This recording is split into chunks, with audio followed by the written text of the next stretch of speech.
Welcome to Royal Secret. The air was thick with solemnity. The Vatican had fallen under a cloak of silence, the streets of Rome lined with mourners from across the world. Dignitaries, world leaders, monarchs, and spiritual figures gathered under the shadow of St. Peter's Basilica for one of the most somber events in recent Catholic history, the funeral of Pope Francis. But amid the mourning robes, somber faces, and heavy ceremonial traditions, one royal figure emerged, not just as a guest, but as the unexpected star of the moment.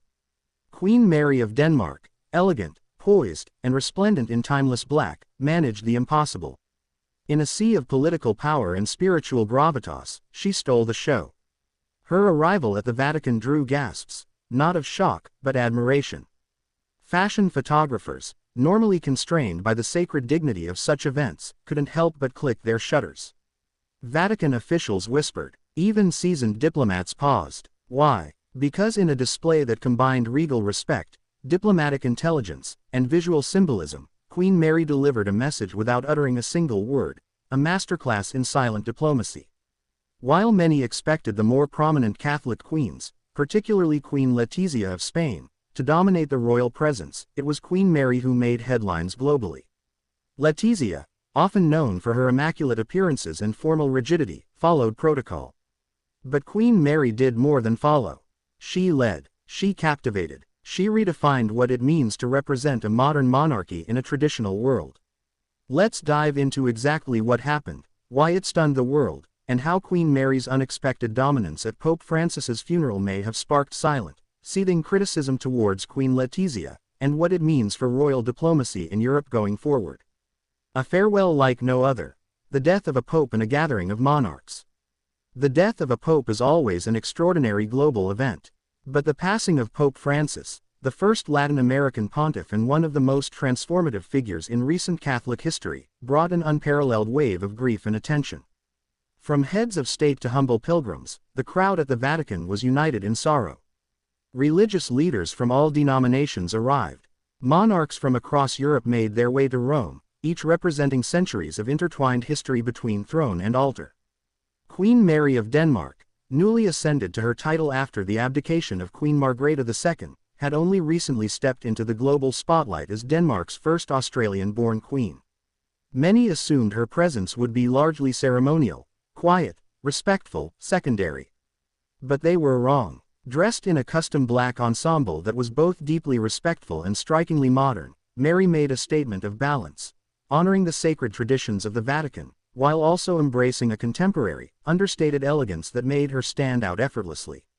In contrast, Queen Letizia, often praised for her sharp tailoring and fashion acumen, appeared almost too calculated, too pristine.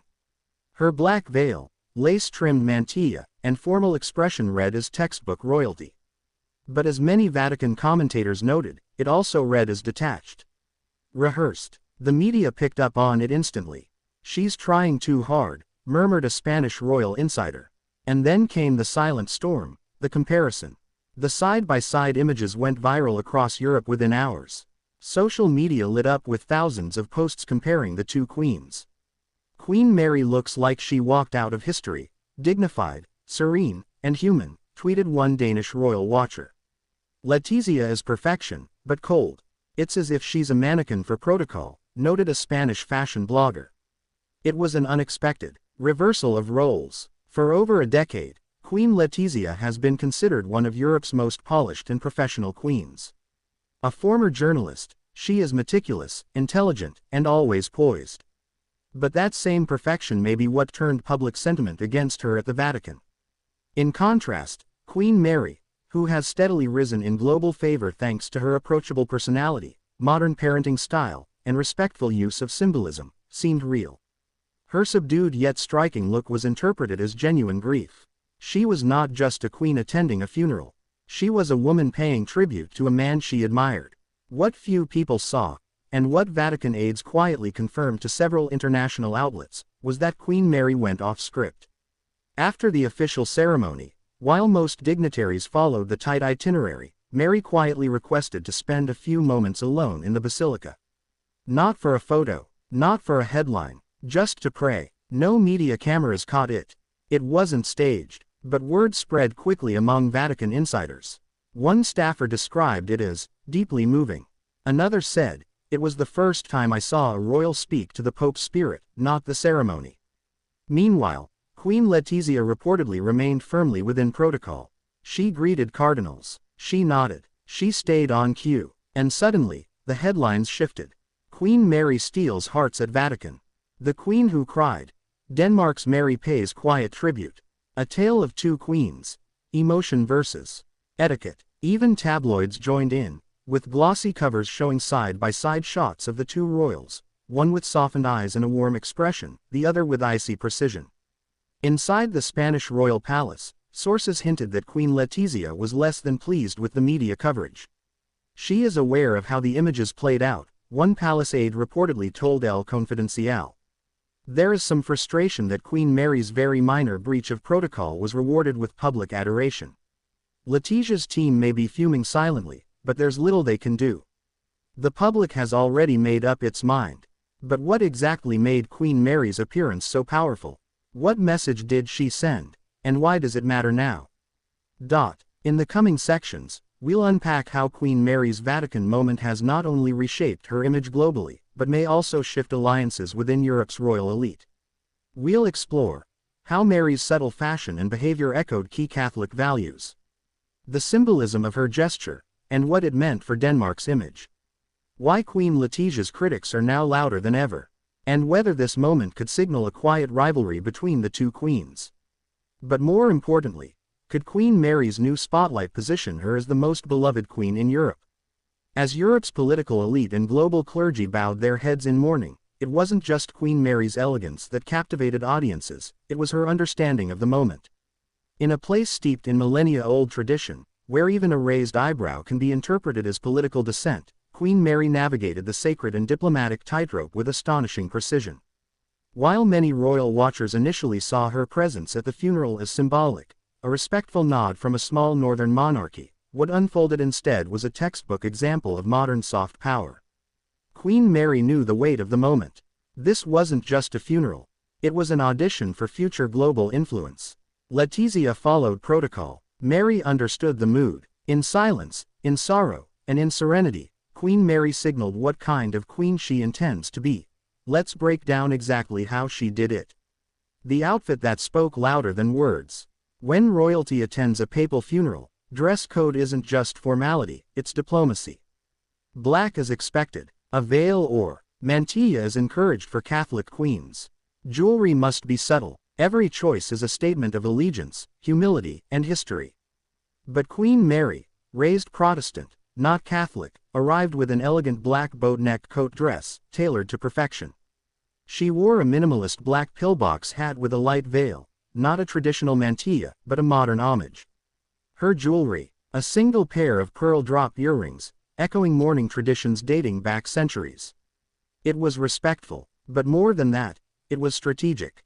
Fashion historians noted that Queen Mary's look drew inspiration from Queen Jacqueline Kennedy at JFK's funeral, another moment when elegance and grief merged into unforgettable iconography. Was it intentional? Perhaps. But if so, it was a genius move. The association instantly stirred public emotion and linked Mary to a legacy of grace under pressure. Meanwhile, Queen Letizia's mantilla was traditional, but critics argued it felt performative. Her lace-trimmed veil extended stiffly over her shoulders.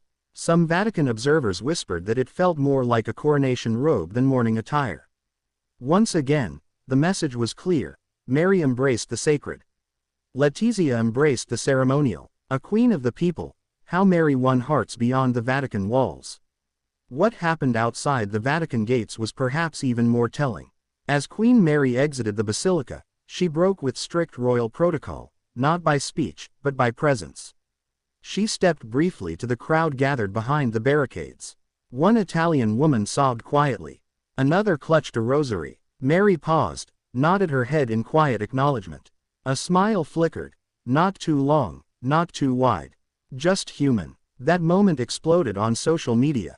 Queen Mary just gets it, wrote a Danish follower on Instagram. She mourns like we do. She's not even Catholic, noted another commenter. And yet she seems to feel it deeper than some of the so-called Catholic queens. It wasn't an exaggeration. While Letizia, Catholic by religion, kept her distance from the public and walked rigidly with her delegation, Mary broke the invisible fourth wall of royalty. And the crowd noticed. In a Vatican where symbolism is everything, Queen Mary's human moment pierced through the grandeur. She wasn't just performing monarchy. She was living it. To many royal commentators, Queen Mary's deeply emotional appearance wasn't just about formality or diplomacy, it was personal. Pope Francis, during his papacy, had emphasized inclusion, diversity, and compassion.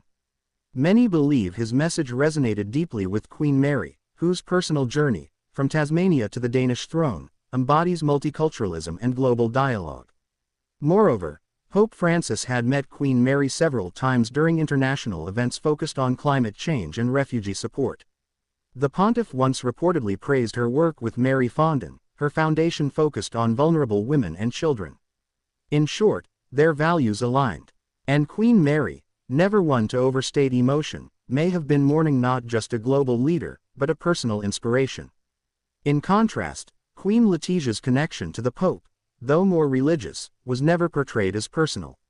Her attendance felt required, not intimate. Respectful, yes, but not warm. And it showed. Spanish media turns on Letizia, the icy perfectionism critique. In the days following the funeral, Spanish media entered into an uncomfortable frenzy. El Mundo, usually loyal to the monarchy, published a veiled critique. The Queen, as always, was impeccably styled. Yet, sometimes, one wonders if emotion has become incompatible with perfection. Other Spanish outlets weren't so subtle. Vanitatis asked outright, why did Queen Mary connect while our Queen seemed detached? Even Letizia's former allies in fashion media weighed in. She looked like a photograph from a textbook on Catholic royalty, said one editor. But the world no longer wants perfection. It wants connection. Some palace insiders reportedly attempted damage control, suggesting that Letizia's role required extreme discipline and adherence to religious expectations. But the tide had already turned. Even Queen Sophia, Letizia's mother-in-law and former queen herself, was seen warmly greeting Queen Mary during a quiet moment at the Vatican. Spanish body language experts noted the contrast between Sophia's natural warmth and Letizia's rigid posture. The subtle message: the Spanish crown has a heart, but it might not be sitting on the throne right now. Back in Denmark, the reaction was electric. Newspapers like Berlingske and Politiken ran glowing headlines. Queen of Hearts, one proclaimed. Mary's moment on the world stage, said another. More significantly, diplomats in Copenhagen quietly celebrated what they saw as a major soft power victory. Denmark, a small Nordic nation, rarely makes global headlines at religious or political summits. But Queen Mary's subtle dominance at Pope Francis's funeral elevated the country's image. She became the embodiment of quiet strength, global empathy, and refined elegance. Even King Frederick, who was absent due to health-related scheduling issues, reportedly praised his wife's performance during a private council meeting. Sources inside Amalienborg Palace noted that the royal staff received an unusual volume of international calls and compliments. Denmark had not just been represented at the Vatican, it had been elevated. Letizia's next move: can the Spanish Queen regain the emotional ground? Back in Madrid, the pressure is mounting. Queen Letizia is no stranger to criticism. Her journey from journalist to royal consort was never smooth. But this moment may represent a unique kind of threat, not political, but personal. For years, Letizia cultivated a brand of flawless professionalism. But in a post-pandemic world, audiences want more than flawlessness.